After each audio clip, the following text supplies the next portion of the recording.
Ladies and gentlemen, Bill Musa featuring Noki. Unfortunately, Noki is not here. That was your brand new song, Bill Musa's brand new song, which is called Pantang. Welcome to the show. Thank you so much. Thanks for having me. First and foremost, I want to ask you, Pantang, right? Yeah, why?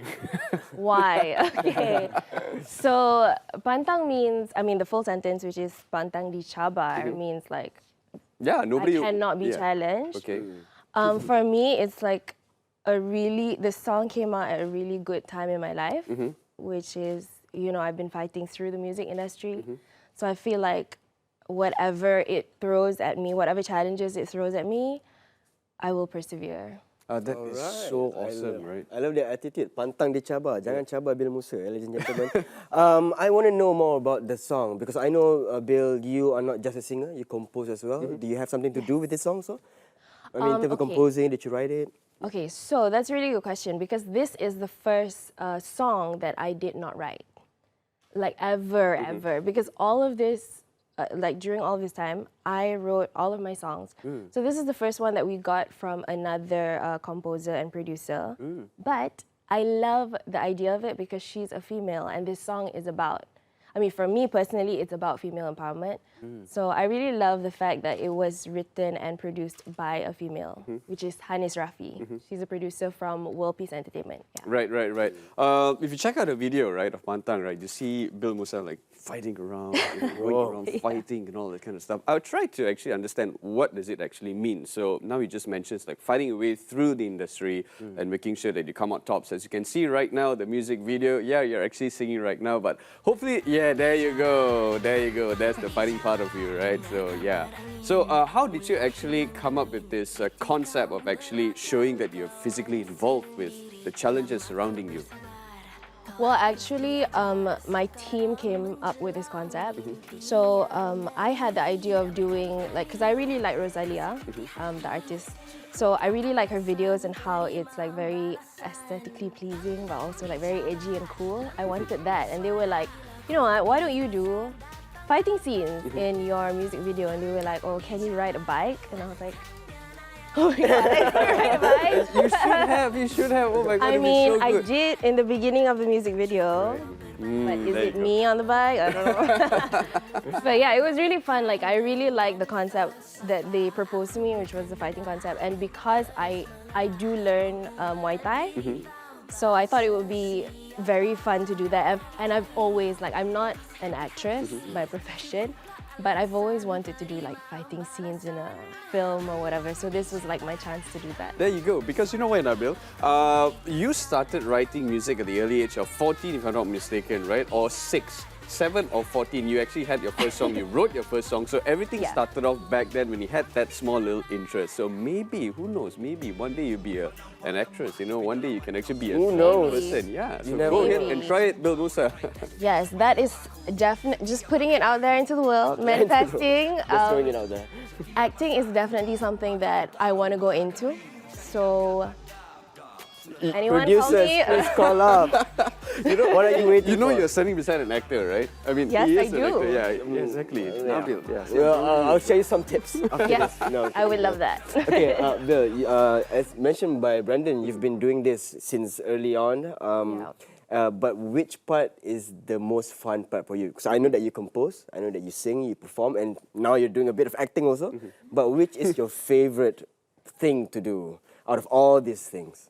Okay, my favorite thing to do, because this is really something that comes from the heart, is composing and writing lyrics.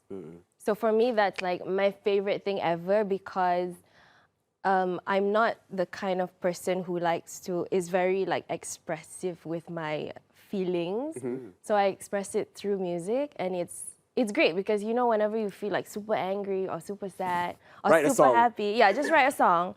And for me, it's really nice because when you write a song and then people listen to it and then they're they DM you and they're like, oh my God, this song is so relatable. I just went through a breakup, blah, blah, blah. To me, that is very, very rewarding. So my favorite part is actually writing and composing songs. Right. So Composing. What is your favorite song that you have written so far for you? I like that question. So my favorite song is probably 4 a.m. Yeah, because to me, it's not about me.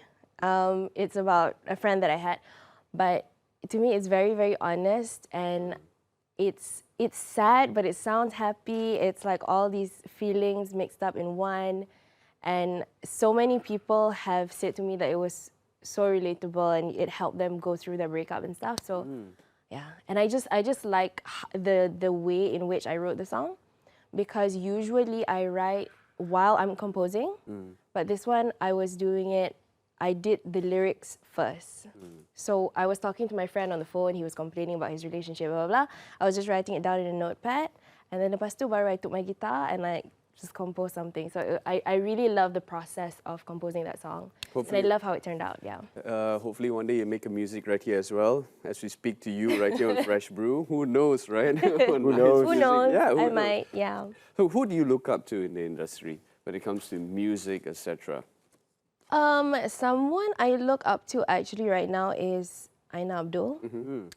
Obviously, she's doing so well in her career now, and I've known her since we worked in the same studio last time in PJ, and I've known her from when she was great, and I was like, how come she's not getting the recognition that she deserves? And then suddenly she just like boomed in her career, and she's doing it all on her own. So I really respect her, and I feel like there's a lot of honesty in her music, which I really, really like, yeah. Right. You mentioned something about it took Aina Abdul a long time Yeah. to get herself out there. And then, this song Pantang is about female empowerment, and you spoke something about struggling in the industry. I wonder is that an issue, Bill? Is it harder for female singers or female artists to get their stuff out there in Malaysia? This is a very complicated issue for me. I don't know if it's harder for females. There are certain parts that are easier for us, but there are definitely a lot of challenges as well, because I think we are underestimated, or they hold us to a certain standard. Like, you have to look like this. A lot of people say like, oh, she didn't, get an advancement in her career because she looked like that, but she should have looked like this. I think people focus a lot and too much on our appearance instead of the actual talent that we have. Yeah, I think it's happening everywhere, Nabil, right? When it comes to this. I mean, I guess it's a bit different in Hollywood because some of the names that I'm thinking as people like Lizzo, for example, Yes. who has a different physique but is being Yes. accepted for her talent and also her musical ability, obviously. And that's very, very good to know. And it's unfortunate to have this kind of issue still in the industry, because we can't just focus on looks, and also we can't just focus on the image of an artist. We need to know what is the message and the story behind that artist. Yeah, so we got to get that out from you actually. When it comes to actually, moving through all these kind of challenges and obstacles in the music industry as well. And especially to your fans. I mean, you have fans, and of course they inspire themselves to be just like you. So what would you tell them? How do they move forward and not be afraid and just to be themselves? I think, honestly, if it's the younger generation now, I think Gen Zs are super confident and they just do There's whatever they something want to about do. them, right? There's something about them. I mean, it's kind of annoying, but it's kind of It is kind of it's annoying. kind of annoying, but wanted to it's say that on the show, but like it's okay. I'll say it. It's kind of annoying, but it's really, really good, because I feel like they have this attitude of I don't care what anyone thinks. And I think that is the kind of attitude that you need, especially in this industry, but any industry, honestly. You shouldn't care what people think, but then also you should be professional as well. But yeah, to me, how I got through all of the barriers that I had in this industry is by really not caring what anyone else thinks. Honestly, that Full is stop. the secret. full stop, ladies and gentlemen. Thank you so much, Bill Musa, for being on the show. Thank But you so before we much. actually let you go, tell them how they can actually look up for you. Okay, so you can follow me on Instagram. I also have TikTok now, so you can follow me on TikTok as well. Gen Z yes. alert. I'm a Gen Z. Follow me on TikTok, follow me on Instagram. Also, don't forget to catch the music video. It's on YouTube, Armani Entertainment Group. All right. Thank you so much, Bill Musa, for being on the Thank you so show. much.